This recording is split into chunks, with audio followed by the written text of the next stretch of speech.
স্বেচ্ছাসেবক দলের শাহবাগ অবরোধ। গাজায় ড্রোন হামলায় ফুটেজ দেখিয়ে ইসরায়েলের অস্ত্র বিক্রির বিজ্ঞাপন।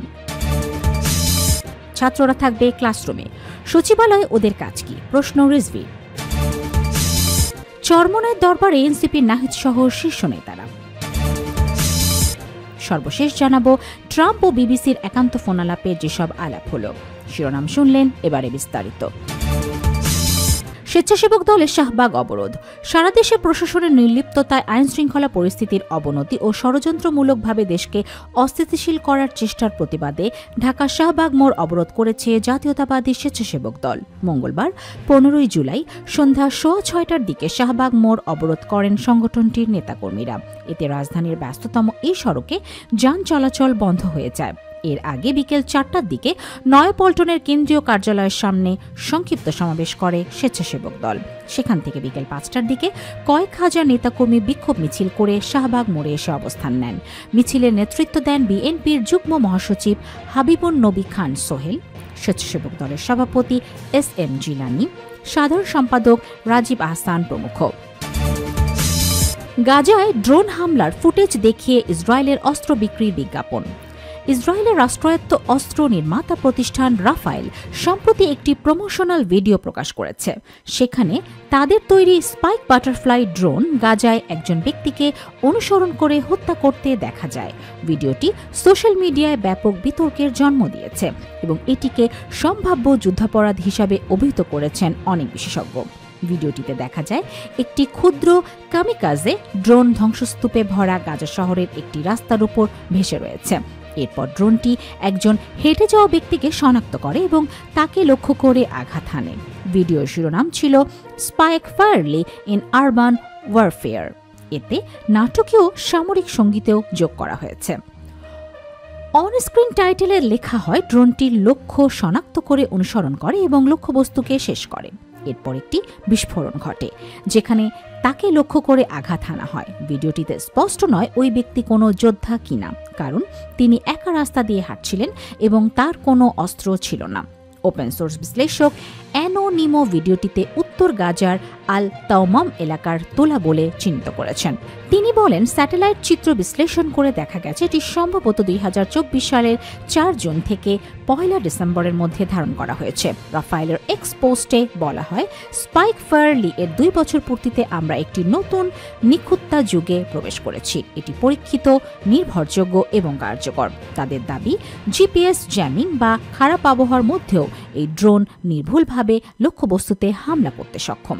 রাফায়েল জানায়, এই ড্রোনটি বিশেষভাবে ঘনবসতিপূর্ণ শহর এলাকায় ব্যবহারের জন্য তৈরি, যেখানে শত্রুপক্ষ আড়াল থেকে হামলা করে এবং নিরীহ সাধারণ মানুষ খুব কাছাকাছি অবস্থান করেন। কিন্তু এই ভিডিওটি এমন পরিস্থিতির কোনো লক্ষণ দেখা যায়নি। মিডল ইস্ট আই রাফায়েল কোম্পানির কাছে এই বিষয়ে মন্তব্য চাইলেও এই প্রতিবেদন প্রকাশের সময় পর্যন্ত কোনো উত্তর পাওয়া যায়নি। ইসরায়েল বর্তমান বিশ্বের 8ম বৃহত্তম অস্ত্র রপ্তানিকারক এবং তাদের অস্ত্র অন্তত 130টি দেশে বিক্রি হয়েছে। গাজা ও পশ্চিম তীরের ফিলিস্তিনিদের বিরুদ্ধে ব্যবহৃত অস্ত্রগুলোকে ব্যাটলফিল্ড টেস্টেড হিসাবে বাজারজাত করে ইসরায়েলি কোম্পানিগুলো। এই ভিডিওকেও তেমন একটি বিপণন কৌশল হিসাবে দেখা হচ্ছে। ছাত্ররা থাকবে ক্লাসরুমে, সচিবালয়ে ওদের কাজ কি? প্রশ্ন রিজভীর। বিএনপির যুগ্ম মহাসচিব রুহুল কবির রিজভী বলেছেন, ছাত্ররা থাকবে পাঠকক্ষে, ক্লাসরুমে, সচিবালয়ে ওদের কাজ কি? ডিসি অফিসে কাজ কি? এএসপির অফিসে কাজ কি? সিভিল সার্জন অফিসে কাজ কি? এভাবে আইনের শাসন কায়েম করবেন কি করে? আজ মঙ্গলবার 15 জুলাই দুপুরে কুড়িগ্রামের কেন্দ্রীয় ঈদগাহ মাঠের জুলাই আগস্ট ছাত্র জনতার আন্দোলনে কুড়িগ্রামের 10 শহীদ পরিবারকে বিএনপি পরিবার নামের সংগঠনের পক্ষ থেকে সহায়তা প্রদান অনুষ্ঠানে তিনি এসব কথা বলেন। অনুষ্ঠানে জুলাই আগস্ট ছাত্র জনতার আন্দোলনের শহীদ পরিবারের প্রত্যেককে 50,000 টাকা করে সহায়তা তুলে দেয়া হয়। বিএনপির সিনিয়র যুগ্ম মহাসচিব রিজভী আহমেদ বলেন, দেশে অনেক সংকট থাকার পরেও ডক্টর ইউনূস সরকারকে আমরা সবাই সমর্থন জানিয়েছি, কেননা এই সরকার শেখ হাসিনার সরকারের মতো বিদেশে অর্থ পাচার করবে না। জনগণের সেন্টিমেন্ট বুঝে, জনগণের রায় বুঝে আগামী রমজানের আগে জাতীয় সংসদ নির্বাচনের ব্যবস্থা করতে হবে। মঈনুদ্দিন ফখরুদ্দিনের সরকার তারেক রহমানকে নির্যাতন করেছে, তাকে পঙ্গু বানিয়ে দিয়েছে। রাজধানী থেকে গ্রাম, প্রত্যেকটি জায়গায় তার কণ্ঠের আওয়াজ মানুষ শুনেছে, মানুষ ঐক্যবদ্ধ হয়েছে। তারই ধারাবাহিকতায় জুলাই আগস্টের বিপ্লবে শেখ হাসিনা পালিয়ে যেতে বাধ্য হয়েছে। এই আন্দোলনকে সংগঠিত করেছেন তারেক রহমান। ছাত্র জনতার আন্দোলনে সামিল হতে বলেছেন। তিনি গণতন্ত্রের ধ্রুবতারা, অথচ আজ তারেক রহমানকে অপপ্রচারে নামবেন না, তাহলে আপনাদের অনেক কিছুই এসে পড়বে। আপনাদের কি অভিজ্ঞতা আছে? তারপরেও আপনাদের আমরা মেনে নিয়েছি। তরুণ উপদেষ্টাদের উদ্দেশ্যে তিনি বলেন, ডক্টর ইউনূস সরকারকে আমরা প্রত্যেকেই সমর্থন করেছি, কিন্তু তরুণ উপদেষ্টাদের সঙ্গে এনসিপির সম্পর্ক দেখা যাচ্ছে। চরমোনাইয়ের দরবারে এনসিপির নাহিদ সহ শীর্ষ নেতারা।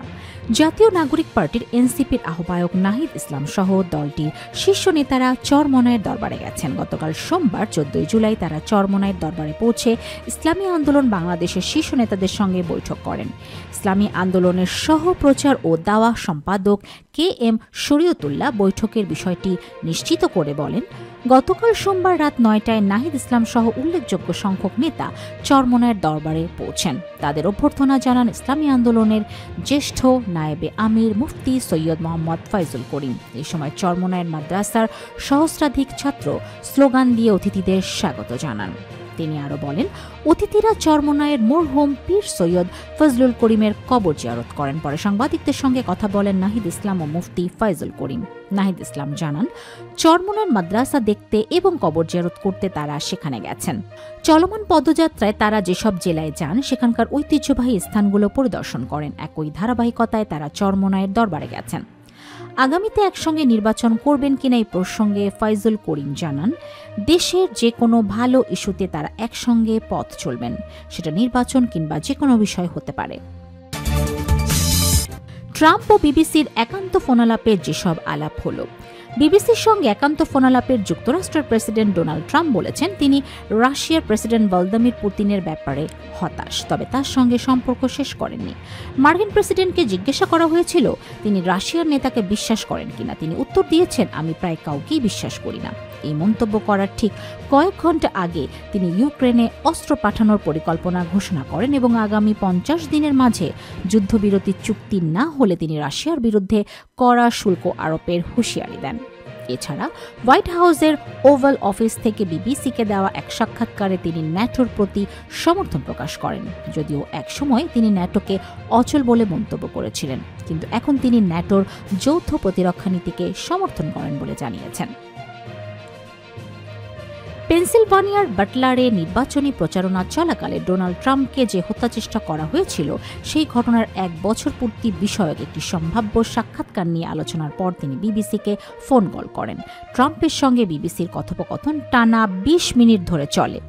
হত্যাচেষ্টা থেকে বেঁচে যাওয়ার পর তার মাঝে কোনো পরিবর্তন এসেছে কি না জানতে চাইলে ট্রাম্প বলেন, তিনি বিষয়টি নিয়ে যতটা সম্ভব কম ভাবতে চান। তার ভাষ্য, এটা হত্যাচেষ্টা আমাকে বদলে দিয়েছে কিনা এই নিয়ে আমি ভাবতে পছন্দ করি না, কারণ এটি নিয়ে বেশি ভাবলে জীবনই বদলে যেতে পারে বলে মনে করছেন তিনি।